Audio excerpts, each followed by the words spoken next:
All right, y'all. Welcome to Tuesday Triggers. As per usual, I got an exciting guest on today.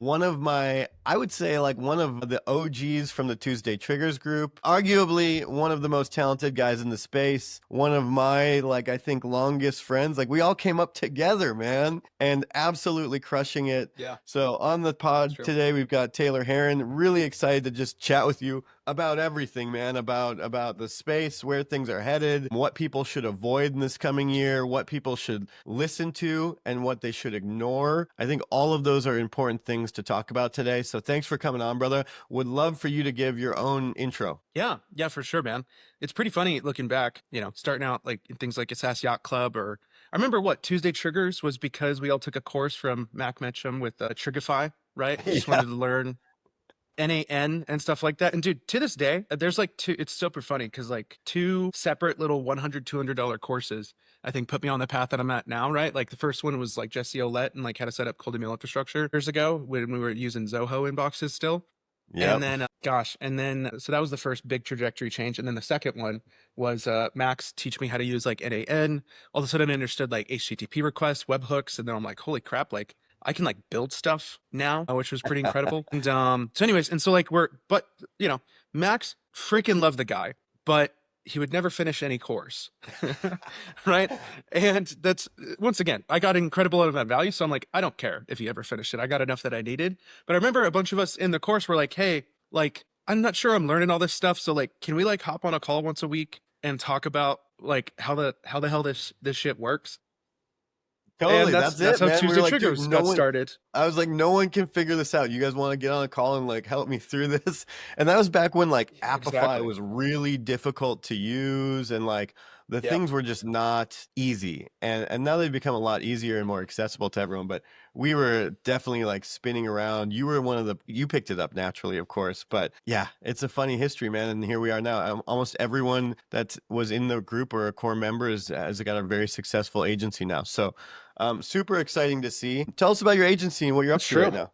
Yeah, for sure. So we work as like a cold email consultancy. Started out implementing large cold email infrastructure tech stacks for companies so that way they could do their own outbound. And then eventually, I was on a call with Adam Robinson one day, and he was telling me about this product that he wanted to launch and how he knows like lead gen, but he was like, "Hey, like I got Santosh on my team. He's been at Apollo, he's been at Gong, he's been at Zoom Info. We know how to do lead gen, but what we know that we don't know is cold email infrastructure. You have to do all this crazy stuff with like inbox or just whatever. Can you handle that for us?" And I was like, yeah, for sure, we could do that.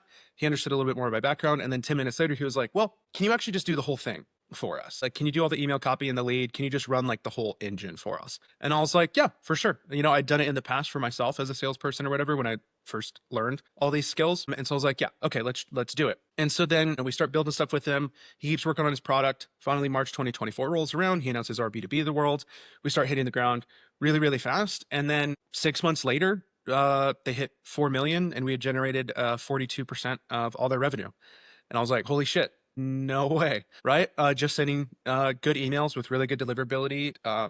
This is a lot of when I've really started picking up my philosophies around like testing and like let's figure out which message gives us a 5x multiple on all of our results. So like where can we find in our email funnel the levers that add multipliers to everything that we're doing? And so that was really cool. But at the end of last year, well, actually, let me fast forward a little bit or back a little bit. Early last year, this guy Archie hits me up and he's like, "Hey, we have like this new AI inbox assistance tool. We're thinking about running some cold email campaigns for it. We've done it in the past. And so we want to try some stuff out." And so he wanted to send only like 500 emails a day or something like that. And it just never really got anywhere. It was like $1,000 a month retainer. I would just consult him on like, hey, here's what you should do instead of this, this, and this. They had their own tech stack, blah, blah, blah. And, we basically got to a point to where it's like, hey, like this isn't high enough volume for it to make sense, but we have some promising data here that we have a good message, but that like you aren't budgetarily ready to do high scale, and that's okay.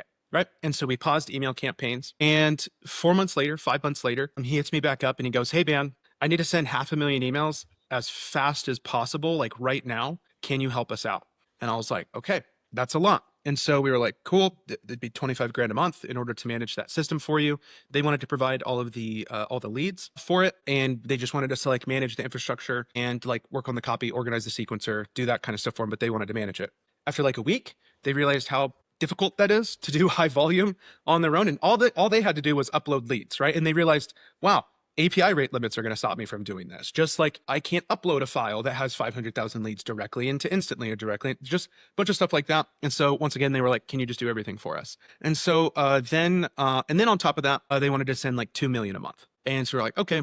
Then we were like, okay, let's do that for 75 grand a month, just a flat retainer. And sure enough, this company is called Fyxer AI. And in a 6-week time period, we signed up about 2,228 people. And one of the leads that brought in from that campaign was just a user signed up, was like, this is really cool. Hit up Fyxer's sales team, was like, hey, I want to buy, I forget how many seats it was. It was like hundreds, or maybe it was 1,000 seats. I can't quite remember.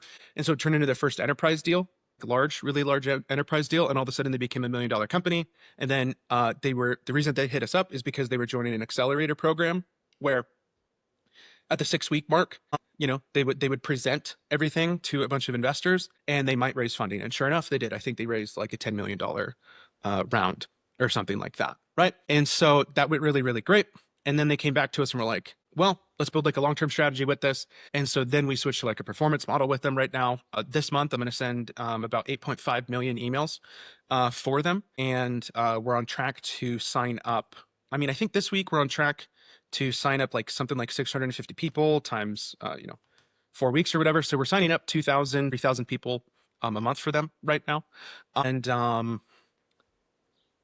that caused an epiphany where I was like, I need to stop doing retainers and I need to create more of a hybrid approach where we can have a lower retainer during the testing period. And then the second we find a message market fit and I can send someone's email to millions of people, I can start cranking it. And so that's what we're doing right now. We're setting a bunch of people up on that. And we're testing out a new offer that I'm probably going to go a little bit more public about today or this week for sure. I have one post queued up for today that'll kind of hint at, it'll kind of implicitly say what the offer is. And then I'll have a follow-up post that like, no, here's what the actual offer really is. And so, but like we've been testing that offer in like colder market or just not public markets for about 3 weeks. And like we've closed, I don't know. I think we're on like 5 deals in the last 2 weeks that we've closed on that model. And each one of those people has like TAMs in over, 5 million users potentially. And so, so that's, where I started, what we're doing now. I love it, man. What do you, so I would say you're one of the first people in many ways, based on what you've said, right? Because you took and leveraged what you've done with RB2B.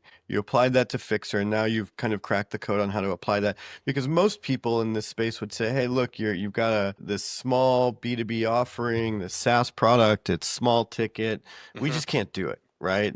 We need deals that are 10, 20, 30, $50,000, to make sense to cover our costs. Because if there's 2 months that you don't get a deal, and, then you're going to say, oh, no, this doesn't work for us. But you've created this system that's more like almost like a marketing and advertising budget. Like, hey, you're gonna have to put in a couple months of work here before we're able to crack the code.